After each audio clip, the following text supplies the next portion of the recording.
नमस्कार and a very warm welcome to all the defence aspirants. मेरा नाम प्रियंक प्रभास है और मुझे उम्मीद है daily defence PYQ and MCQ series आपके प्रिपरेशन को और मजबूत बनाने में और आपकी डेली प्रोडक्टिविटी को बढ़ाने में मदद कर रहा है। तो चलिए श्री गणेश करते हैं आज के इस शानदार से सेशन को इस शानदार से क्वेश्चन के साथ। सवाल यह है कि the Siachen glacier is located in which mountain range, यानी ये जो सियाचिन ग्लेशियर है जो कि दुनिया का सबसे ऊंचा बैटलफील्ड भी माना जाता है, ये किस माउंटेन रेंज में लोकेटेड है। दोस्तों आपको ये तो पता होगा कि सियाचिन ग्लेशियर जो कि अब लद्दाख में आता है, Siachen glacier is now a part of Ladakh, जिसको अभी यूनियन टेरिटरी में कन्वर्ट कर दिया गया है। ठीक है, तो Jammu Kashmir and Ladakh they are both converted into union territories. ये किस माउंटेन रेंज में आता है? Do you have any idea? Okay, let me tell you. तो यार काराकोरम के ईस्टर्न रेंज में आता है, यानी ये ईस्टर्न काराकोरम रेंज में आता है और ये एक हिमालयन माउंटेन है। सो सियाचिन ग्लेशियर ये पूरा बर्फ से ढका रहता है और यहाँ पे इस दुर्गम परिस्थिति में भी हमारे जो वीर सैनिक हैं वो देश के सीमाओं की सुरक्षा में हमेशा लगे रहते हैं। तो यार उन सारे सैनिकों के लिए एक सैल्यूट तो बनता है। So Siachen glacier, the highest battlefield on the earth, is located in Karakoram mountain range of India. आइए दोस्तों दूसरे सवाल को देखते हैं। अभी रिसेंटली एफकैट 1 2024 के एग्जाम में ये पूछा गया था कि who was the first chief of defence staff of India. दोस्तों आप सभी को पता होगा कि हमारे देश के जो सबसे पहले चीफ ऑफ डिफेंस स्टाफ यानी सीडीएस रहे हैं, उनका नाम है जनरल विपिन रावत जी, जिनकी हेलीकॉप्टर क्रैश में देहांत हो गई थी। और जनरल बिपिन रावत को अपॉइंट किया गया था भारत का पहला सीडीएस यानी चीफ ऑफ डिफेंस स्टाफ दिसंबर 2019 में, जिससे हमारी जो तीनों सेनाएं हैं उनके बीच में ऑपरेशनल कोऑर्डिनेशन को बढ़ावा देने के लिए ये पोस्ट क्रिएट किया गया है। दोस्तों आपको पता होगा हमारे देश के जो प्रेसिडेंट हैं उनको कहा जाता है supreme commander of Indian armed forces. ठीक है, तो ये भी आप याद रखिएगा, एक महत्वपूर्ण सवाल हो सकता है। तीसरा सवाल कहता है कि the term operation Vijay refers to which conflict? Indo Pak war of 1971 जिसमें बांग्लादेश आजाद हुआ था, कारगिल वॉर जो कि 1999 में हुआ था, लिबरेशन ऑफ गोवा जो कि 1961 में हुआ था, और इंडो चाइना वॉर ऑफ 1962।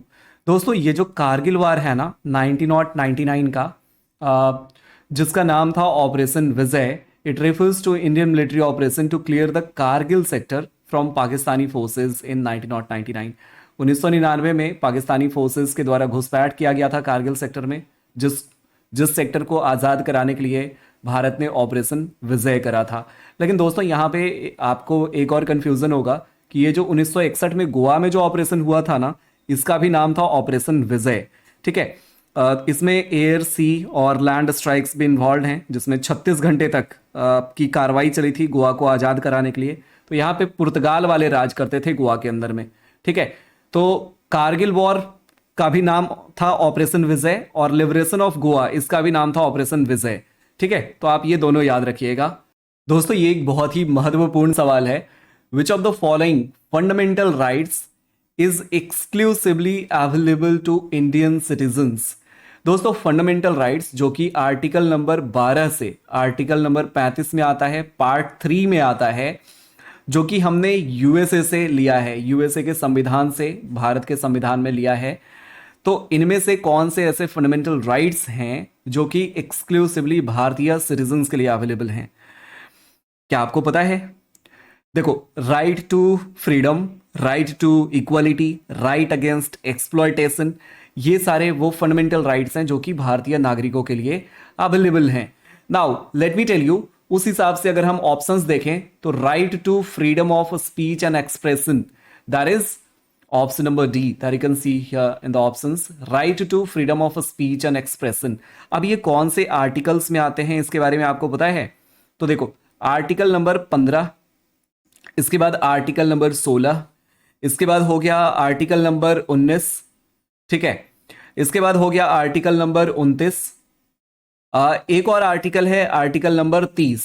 ये सारे वो फंडामेंटल राइट्स हैं जो कि भारतीय सिटीजन्स को अवेलेबल हैं। ठीक है, आर्टिकल नंबर 15 क्या कहता है? डिस्क हाँ जी, डिस्क्रिमिनेशन और इक्वलिटी ऑफ अपॉर्चुनिटी, यानी डिस्क्रिमिनेशन को प्रोहिबिट करता है और इक्वलिटी ऑफ अपॉर्चुनिटी देता है सिटीजन्स को, राइट? इसके अलावा it also prohibits discrimination against Indians that is based upon religions, race, caste, sex और प्लेस ऑफ बर्थ। तो this is a very important question जो कि प्रीवियसली सीडीएस के एग्जाम में पूछा गया है। दोस्तों अगला सवाल भी बहुत ही तगड़ा है। The Nanda Devi peak is located in which Indian state? ये जो नंदा देवी पीक है ये किस भारतीय स्टेट में लोकेटेड है? नंदा देवी पीक जो कि उत्तराखंड में लोकेटेड है, और उत्तराखंड भारत के नॉर्दर्न पार्ट में आता है, यानी नॉर्थ इंडिया में आता है। तो ये जो माउंटेन है that is a part of Garhwal range, और इसको हम लोग गॉडेस ऑफ ब्लिस के नाम से भी जानते हैं। So Nanda Devi peak is known as goddess of bliss. इसके बारे में थोड़ा सा और डिटेल में चर्चा करते हैं दोस्तों।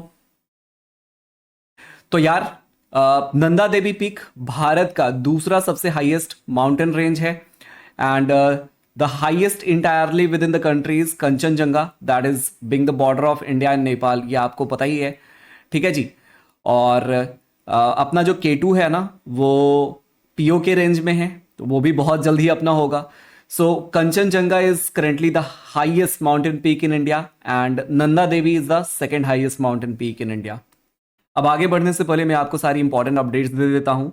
तो यार FCAT 2 2024 के लिए हमारी जो लाइव बैचेस हैं अनअकैडमी प्लस पे वो आ चुकी हैं, और ये जो लाइव बैचेस हैं ये स्टार्ट हो रही हैं 22 फरवरी से। तो जिनके पास सब्सक्रिप्शन है उनको दोबारा से सब्सक्रिप्शन लेने की ज़रूरत नहीं है, उसी सब्सक्रिप्शन में ये आपकी बैचेस कवर हो जाएंगी। अनअकैडमी प्लस का यही तो फ़ायदा है कि एक बार आपने सब्सक्रिप्शन लिया तो उसमें सारी ही बैचेस आपको मिल जाती हैं। Now let me tell you friends, इसके अलावा इस बैच के क्या फ़ायदे हैं that you already know. Video को पॉज करके आप एक बार पढ़ भी लीजिएगा।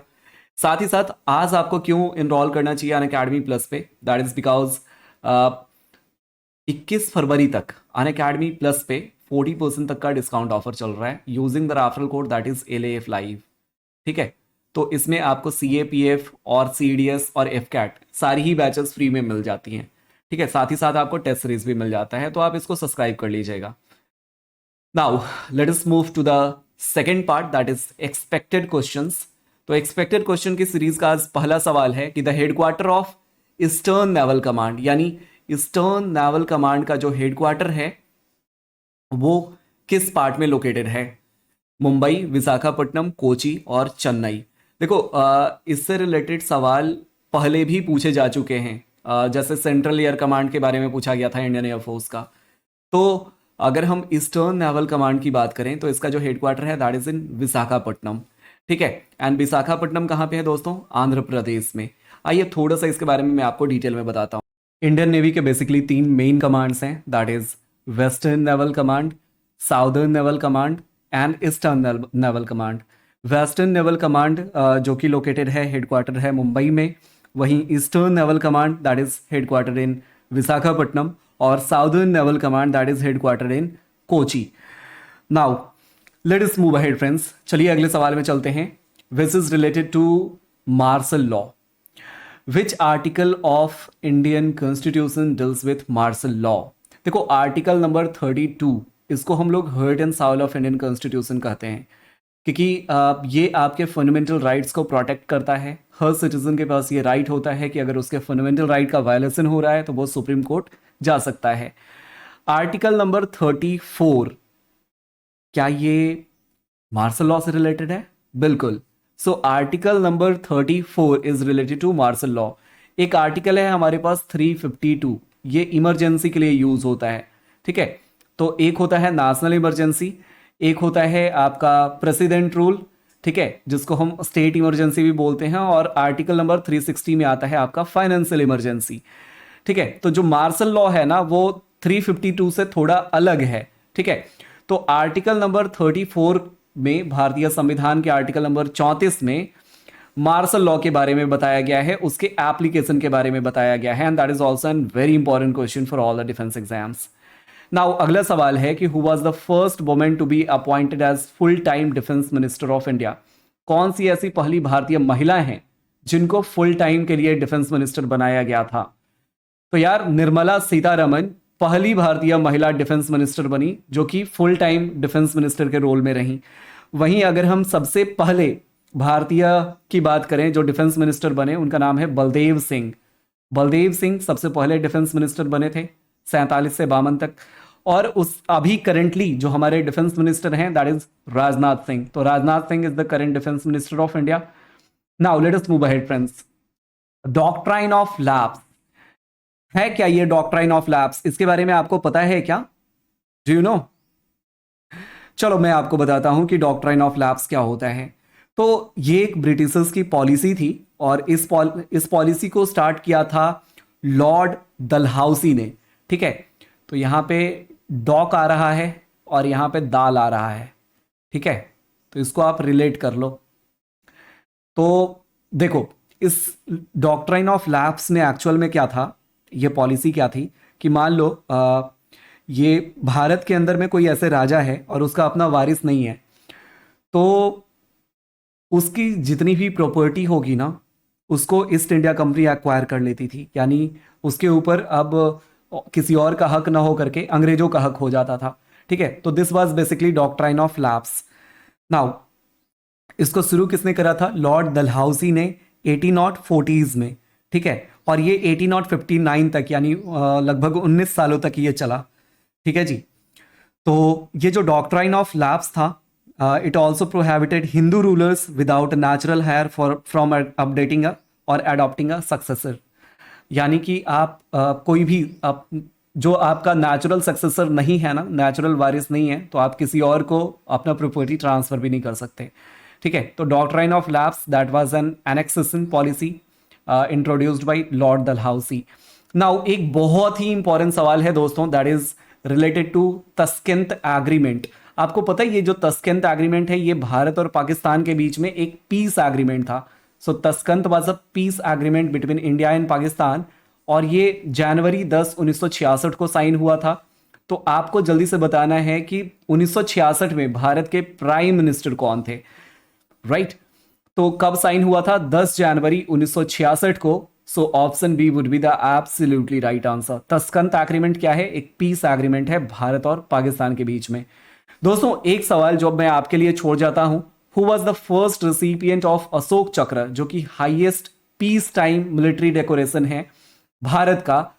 तो सबसे पहले रिसिपिएंट कौन है अशोक चक्र के? वैसे आपकी जानकारी के लिए मैं बता दूं कि युद्ध के क्षेत्र में जो 3 सर्वोच्च अवार्ड दिए जाते हैं, परमवीर चक्र, महावीर चक्र और वीर चक्र, और पीस के टाइम पे अशोक चक्र, कृति चक्र और शौर्य चक्र।